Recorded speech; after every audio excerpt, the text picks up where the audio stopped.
12वां अध्याय वृत्रासुर का वध। श्री सुखदेव जी कहते हैं, राजन, वृत्रासुर रणभूमि में अपना शरीर छोड़ना चाहता था, क्योंकि उसके विचार से इंद्र पर विजय प्राप्त करके स्वर्ग पाने की अपेक्षा मरकर भगवान को प्राप्त करना श्रेष्ठ था। इसलिए जैसे प्रलयकालीन जल में कैटभासुर भगवान विष्णु पर चोट करने के लिए दौड़ा था, वैसे ही वह भी त्रिशूल उठाकर इंद्र पर टूट पड़ा। वीर वृत्रासुर ने प्रलयकालीन अग्नि की लपटों के समान तीखी नोकों वाले त्रिशूल को घुमाकर बड़े वेग से इंद्र पर चलाया और अत्यंत क्रोध से सिंहनाद करके बोला, पापी इंद्र, अब तू बच नहीं सकता।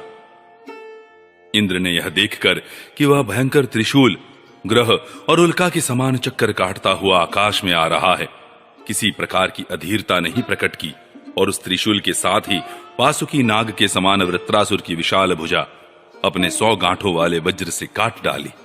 एक बांह कट जाने पर वृत्रासुर को बहुत क्रोध हुआ। उसने वज्रधारी इंद्र के पास जाकर उनकी ठोड़ी में और गजराज ऐरावत पर परिघ से ऐसा प्रहार किया कि उनके हाथ से वह वज्र गिर पड़ा। वृत्रासुर के इस अत्यंत अलौकिक कार्य को देखकर देवता, असुर, चारण, सिद्धगण आदि सभी प्रशंसा करने लगे, परंतु इंद्र का संकट देखकर वे ही लोग बार बार हाय हाय कहकर चिल्लाने लगे। परीक्षित, वह वज्र इंद्र के हाथ से छूटकर वृत्रासुर के पास ही जा पड़ा था, इसलिए लज्जित होकर इंद्र ने उसे फिर नहीं उठाया।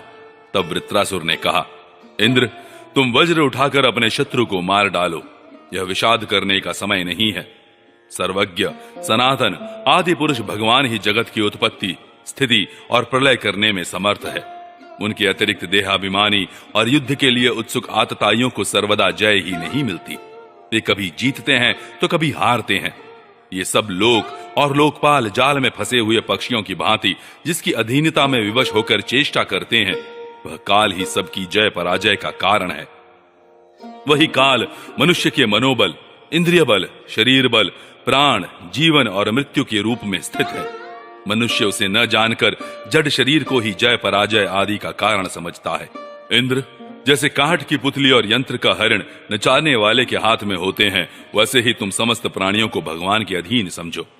भगवान की कृपा प्रसाद के बिना पुरुष, प्रकृति, महत्त्व, अहंकार, पंचभूत, इंद्रियां और अंतःकरण चतुष्टय, यह कोई भी इस विश्व की उत्पत्ति आदि करने में समर्थ नहीं हो सकते। जिसे इस बात का पता नहीं है कि भगवान ही सबका नियंत्रण करते हैं, वही इस परतंत्र जीव को स्वतंत्र कर्ता भोक्ता मान बैठता है। वस्तुतः स्वयं भगवान ही प्राणियों के द्वारा प्राणियों की रचना और उन्हीं के द्वारा उनका संहार करते हैं। जिस प्रकार इच्छा न होने पर भी समय विपरीत होने से मनुष्य को मृत्यु और अपयश आदि प्राप्त होते हैं, वैसे ही समय की अनुकूलता होने पर, इच्छा न होने पर भी उसे आयु, लक्ष्मी, यश और ऐश्वर्य आदि भोग भी मिल जाते हैं। इसलिए यश अपयश, जय पराजय, सुख दुख, जीवन मरण, इनमें से किसी एक की इच्छा अनिच्छा न रखकर सभी परिस्थितियों में संभाव से रहना चाहिए। हर्ष शोक के वशीभूत नहीं होना चाहिए।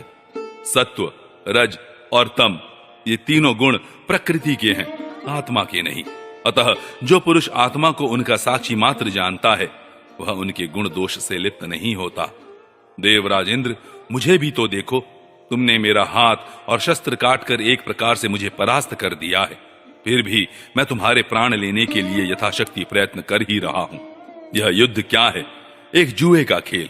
इसमें प्राण की बाजी लगती है, बाणों के पासे डाले जाते हैं और वाहन ही चौसर है। इसमें पहले से यह बात नहीं मालूम होती कि कौन जीतेगा और कौन हारेगा। श्री सुखदेव जी कहते हैं, परीक्षित, वृत्रासुर के ये सत्य एवं निष्कपट वचन सुनकर इंद्र ने उनका आदर किया और अपना वज्र उठा लिया। इसके बाद बिना किसी प्रकार का आश्चर्य किए मुस्कुराते हुए वे कहने लगे।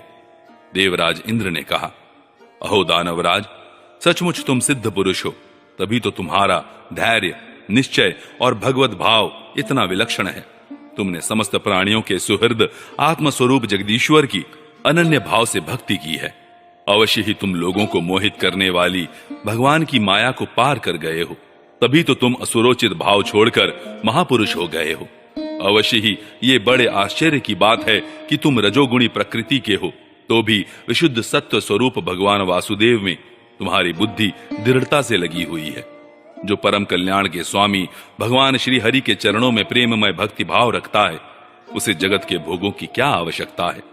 जो अमृत के समुद्र में विहार कर रहा है, उसे क्षुद्र गड्ढों के जल से प्रयोजन ही क्या हो सकता है। श्री सुखदेव जी कहते हैं, परीक्षित, इस प्रकार योद्धाओं में श्रेष्ठ महापराक्रमी देवराज इंद्र और वृत्रासुर धर्म का तत्व जानने की अभिलाषा से एक दूसरे के साथ बातचीत करते हुए आपस में युद्ध करने लगे। राजन, अब शत्रुसूदन वृत्रासुर ने बाएं हाथ से फौलाद का बना हुआ एक बहुत भयावना परिग उठाकर आकाश में घुमाया और उससे इंद्र पर प्रहार किया, किंतु देवराज इंद्र ने वृत्रासुर का वह परिग तथा हाथी की सूंड के समान लंबी भुजा अपने 100 गांठों वाले वज्र से एक साथ ही काट गिराई। जड़ से दोनों भुजाओं के कट जाने पर वृत्रासुर के बाएं और दाएं दोनों कंधों से खून की धारा बहने लगी। उस समय वह ऐसा जान पड़ा मानो इंद्र के वज्र की चोट से पंख कट जाने पर कोई पर्वत ही आकाश से गिरा हो।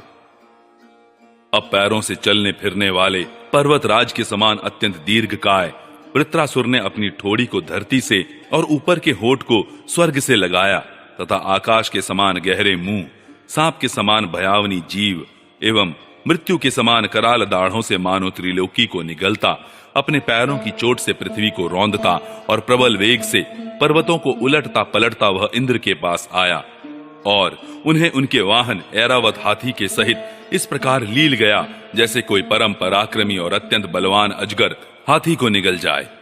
प्रजापतियों और महर्षियों के साथ देवताओं ने जब देखा कि वृत्रासुर इंद्र को निगल गया, तब तो वे अत्यंत दुखी हो गए तथा हाय हाय बड़ा अनर्थ हो गया यों कहकर विलाप करने लगे। बल दैत्य का संहार करने वाले देवराज इंद्र ने महापुरुष विद्या से अपने को सुरक्षित कर रखा था और उनके पास योग माया का बल था ही, इसलिए वृत्रासुर के निगल लेने पर उसके पेट में पहुंचकर भी वे मरे नहीं। उन्होंने अपने वज्र से उसकी कोख फाड़ डाली और उसके पेट से निकलकर बड़े वेग से उसका पर्वत शिखर के समान ऊंचा सिर काट डाला। सूर्यादि ग्रहों की उत्तरायण दक्षिणायन रूप गति में जितना समय लगता है, उतने दिनों में अर्थात 1 वर्ष में वृत्रवध का योग उपस्थित होने पर घूमते हुए उस तीव्र वेगशाली वज्र ने उसकी गर्दन को सब ओर से काटकर भूमि पर गिरा दिया। उस समय आकाश में दुंदुभियां बजने लगी। महर्षियों के साथ गंधर्व, सिद्ध आदि वृत्रघाती इंद्र का पराक्रम सूचित करने वाले मंत्रों से उनकी स्तुति करके बड़े आनंद के साथ उन पर पुष्पों की वर्षा करने लगे। शत्रुदमन परीक्षित, उस समय वृत्रासुर के शरीर से उसकी आत्म ज्योति बाहर निकली और इंद्र आदि सब लोगों के देखते देखते सर्वलोकातीत भगवान के स्वरूप में लीन हो गई।